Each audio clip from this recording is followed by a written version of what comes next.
Drama serial महारा की next episode बहुत ही ज्यादा इंटरेस्टिंग होने वाली है, क्योंकि आने वाली एपिसोड में अब नम्रा के साथ वही कुछ होने वाला है जो सिकंदर ने अनुषा के साथ। क्या दाइम भी नम्रा को धोखा देने वाला है और उसे शादी करके अपने पास रखकर और उसे दूसरे ही दिन डाइवोर्स देकर वहाँ से भील देगा? क्या नरमीन बेगम की सारी अकड़ मट्टी में मिल जाए? ये क्या नम्रा भी अनुषा की तरह खुदकुशी कर लेगी या फिर वो दाइम को फेस करेगी? वीडियो का आगाज करने से पहले आप सब लोगों से रिक्वेस्ट है कि अगर अब तक आप लोगों ने चैनल को सब्सक्राइब नहीं किया तो जरूर कर लें। तो जैसा कि अब नरमीन बेगम का मकाफात ईमेल शुरू हो चुका है और हर तरफ से उसका क्या हुआ उसके सामने आ रहा है, और अभी तो वो इस चीज के लिए बहुत ही ज्यादा परेशान है कि हमजा और फरीद पुलिस स्टेशन गए हैं। न जाने उनके सामने सच आ ही जाएगा, लेकिन फिलहाल ऐसा कुछ ही नहीं होगा, क्योंकि अभी तक इस आदमी ने नरमीन बेगम का नाम नहीं लिया कि नरमीन बेगम ने ये आग लगवाई है। लीजिए ने अनु नंबर से हमजा के नंबर पर इस आदमी की वीडियो भेजकर उन्हें ये बताया है कि आग लगाने वाला कोई और नहीं बल्कि इनके ऑफिस का ही आदमी था, जहां आप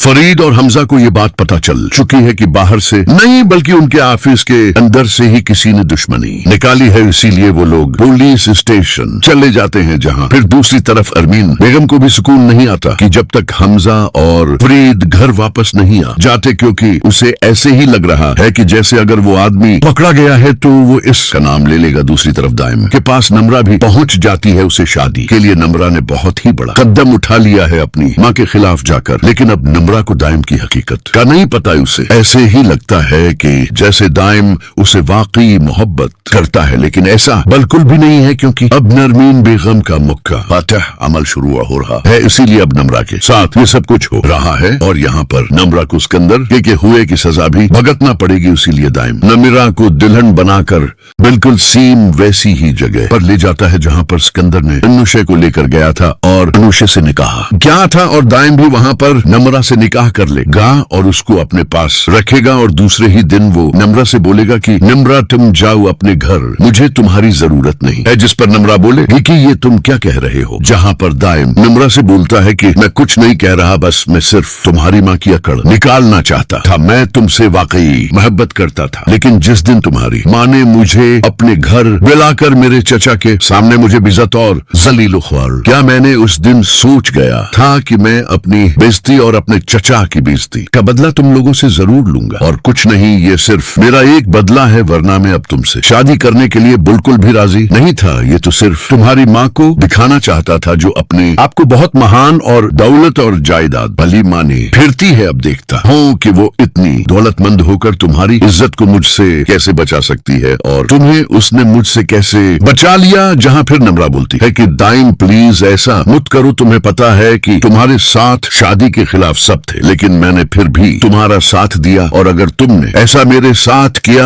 तो सब मुझे ही कहेंगे कि शायद मैंने तुम पर यकीन करके गलती की है और मेरा तुमसे शादी करने का फैसला गलत था। रू बहुत ही ज्यादा परेशान हूँ और मुझे मजीद परेशान करने की जरूरत नहीं है। और फिर अलीजे रास्ता छोड़ देती है सिकंदर का जाने के लिए, और फिर वो हफीज साहब की बीवी को कॉल करती है, जहां फिर हफीज साहब की बीवी अलीजे से बोलती है कि सिकंदर को किसी सूरत मैं भी माफ नहीं करना, और न ही वो मैंने FIR वापस ली है। उसीलिए अलीजे पुलिस को कॉल करती है और पुलिस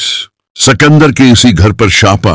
मारती है, जहां पर सिकंदर ने अली अनवशे को रखा था उसे शादी करके, जिसके पास सिकंदर का वो आदमी सिकंदर को कॉल करके बताता है कि इस घर पर पुलिस आई है। सिकंदर और भी ज्यादा परेशान हो जाता है कि आखिर मामलात है कि सारट आउट होने का नाम ही नहीं है ले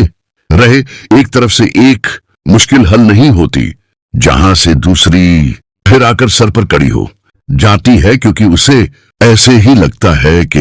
ये जो कुछ भी हो रहा है उसी अलीजे की वजह से हो रहा है, और उसने अब सोच लिया है कि वो इस अलीजे को कोई ना कोई हल निकाल कर ही छोड़ेगा। दूसरी तरफ नरमीन बेगम भी नम्रा की शादी की तैयारियों में मसत और मग्न है, और उसने क्या क्या है कि उसने नम्रा की शादी की डेट तो फिक्स कर दी है, और उन करीब नम्रा की शादी भी सर पर आ चुकी है। जैसे ही नम्रा की मेहंदी होती है तो बिल्कुल ऐसे ही जैसे अनुषा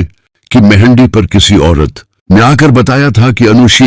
की शादी किसी और आदमी से हुई है और वो प्रेग्नेंट है। बिल्कुल ऐसे ही आकर एन मेहंदी के दिन नम्रा का भांडा फूट जाता है उसके ससुराल वालों के सामने, और बिल्कुल ऐसे ही उसके ससुराल वाले नम्रा को भी बेइज्जत करके जाते हैं जैसे कि उर्वशी को करके गए थे, और नारमीन बेगम वहीं पर खड़ी रह जाती।